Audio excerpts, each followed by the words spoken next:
नमस्कार, स्वागत है आपका मुनाफे की मंडी में, जहां हम आपको कमोडिटी मार्केट की खबरों के साथ आपके लिए बेहतरीन ट्रेडिंग कॉल्स लेकर आते हैं। आज हमारे साथ दो मेहमान हैं, दिव्या गगलानी हैं एक्सिस सिक्योरिटीज से, जिगर त्रिवेदी हैं रिलायंस सिक्योरिटीज से। आप दोनों मेहमानों का स्वागत है। चलिए सबसे पहले बात गोल्ड और सिल्वर की कर लेते हैं, जहां फ्राइडे की बड़ी गिरावट के बाद कल हमने गोल्ड में रिकवरी देखी थी। हालांकि चांदी की रिकवरी टिक नहीं पाई थी, लेकिन आज दोनों ही काउंटर में तेजी के साथ कारोबार हो रहा है। जिगर, क्या सलाह दे रहे हैं गोल्ड और सिल्वर में? यहां से क्या ये तेजी और बढ़ती आपको दिख रही है, या गोल्ड का मार्केट अब थकता हुआ दिख रहा है? 57,000 के ऊपर गोल्ड में क्या सलाह है, और करंट भाव पर चांदी में क्या ट्रेड की सलाह दे रहे हैं आप? Good morning mister Mohan. जैसा कि आपने बताया कि फ्राइडे को एक शार्प फॉल आया था यूएस मार्केट में, गोल्ड एंड सिल्वर दोनों में। उसके बाद यस्टरडे एंड टुडे दो सेशन में मार्केट थोड़ा संभला है। सेंटीमेंट आज का अगर मैं देखूं थोड़ा सा पॉजिटिव है। I will go with the trend only, क्योंकि सेंटीमेंट थोड़ा सा पॉजिटिव है। I will recommend to go long. लेकिन एक यहाँ पे एक कैविएट है, एक वार्निंग है यहाँ पे। I just want to caution the traders. आज शाम को later in the evening US Fed Jerome Powell की वॉशिंगटन में स्टेटमेंट्स है, स्पीच है। Specially that will be really important after US reported very strong non farm payroll numbers. Jobs data काफी अच्छे आए थे। उसके बाद अब जेरेमी पावेल का क्या स्टैंड है इंटरेस्ट रेट को लेके, तो वो वहां से मार्केट को अभी क्यूज लेने हैं। That's why I think Friday के फॉल के बाद 2 दिन से मार्केट संभला है। मुझे लग रहा है आज के इंट्राडे में I will go with the trend.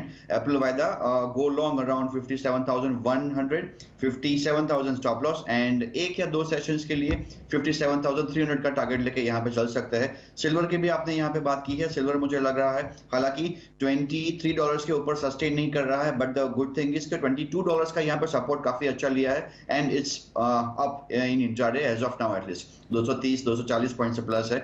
मुझे लग रहा है सिल्वर मार्च वायदा 67,500 के आसपास मिले, one should go long, and 67,300 stop loss लेके 68,000 टारगेट के आसपास तकरीबन यहाँ पे भी लॉन्ग किया जा सकता है। बट वर्ड ऑफ कॉशन, शाम को फेड की स्पीच है, so I recommend to square off before the statements come in the market. यानी इंट्राडे के लिए कॉल से कैरी नहीं करना है। फेड स्पीच से पहले, फेड के चेयरमैन के स्पीच से पहले आप इस ट्रेड से निकल जाए। छोटे से टारगेट के लिए आप यहां पर गोल्ड खरीद सकते हैं 57,100 के आसपास, 57,000 के स्टॉप लॉस के साथ 57,300 छोटा सा टारगेट यहां पर आप प्लेस करके ट्रेड कर सकते हैं। चांदी 67,500 पे खरीदे, जो करंट लेवल है उसके आसपास ही 67,300 का स्टॉप लगाना है, और 67,900 400 रुपए के टारगेट के लिए आप यहां पर वेट कर सकते हैं। दिव्या, आपकी कॉल क्या बन रही है आज गोल्ड और सिल्वर में? गुड मॉर्निंग विश्वमोहन जी। जैसे कि हमने गोल्ड की बात करें तो लास्ट वीक काफ़ी वॉलेटाइल था। लो से 2200 पॉइंट की उछाल और 2200 पॉइंट की गिरावट हमें देखने मिली। हमें लाइफ टाइम हाई भी देखने मिला घरेलू मार्केट में 58,840 का। रैली का जो मेन रीज़न ये था कि जो फेड का जो आउटलुक रहेगा ये साल वो डोविश रहेगा, पर जो better than expected job numbers आए तो उसके वजह से जो डायनामिक्स है पूरा बदल गया है। तो अभी ऐसा एक्सपेक्टेशन है कि फेड जो है रेट कट नहीं करेगा और वो मॉडिटी टाइटिंग वो करता रहेगा। तो उसके वजह से डॉलर इंडेक्स जो है मजबूत हो गया और बॉन्ड यील्ड भी मजबूत हो गई, तो हमें एक गिरावट देखने मिला। लॉन्ग टर्म ट्रेंड अभी भी पॉजिटिव ही है, पर मेरे हिसाब से शॉर्ट टर्म ट्रेंड में हमें थोड़ा सा प्रेशर देखने मिल सकता है। और जैसे कि पॉइंट आउट किया कि आज फेड चेयरमैन की भी स्पीच है, तो हमें थोड़ा केयरफुल रहना चाहिए। इवनिंग में हमें एक आइडिया मिलेगा कि उनका जो स्टांस है मॉनेटरी पॉलिसी का वो ये साल कैसे रहेगा। मेरा हिसाब से सेल ऑन राइज करना चाहिए। गोल्ड जो है 57,350 का हम सेल कर सकते हैं।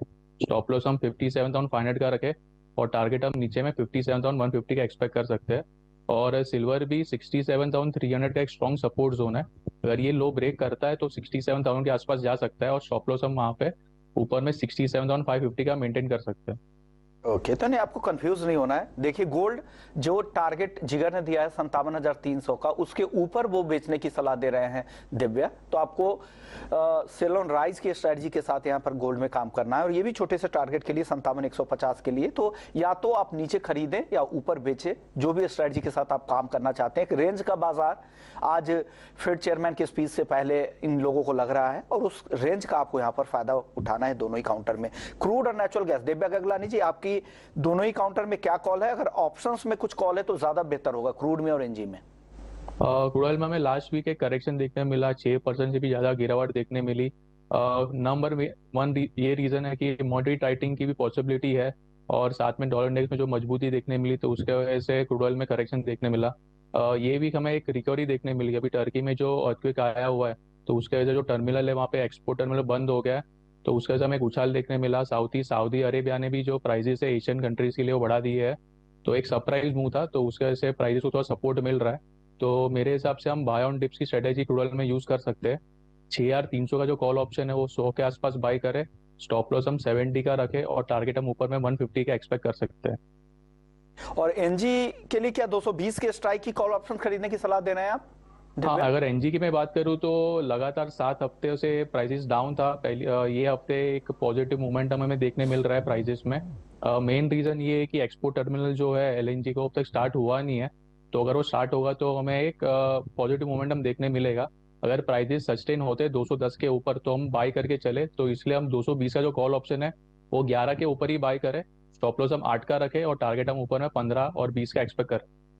क्रूड और एनजी में आपकी कॉल क्या है जिगर? एनजी में अगर मुझे यहाँ पर स्ट्रेटेजी करनी है तो आई think I am more comfortable going long in 210 call option जो अराउंड 12.8 13 के आसपास मिल रहा है। 8 रुपीज का यहाँ स्टॉप लॉस लेके चले, टारगेट विल बी 2021। और क्रूड का क्या कॉल है जिगर?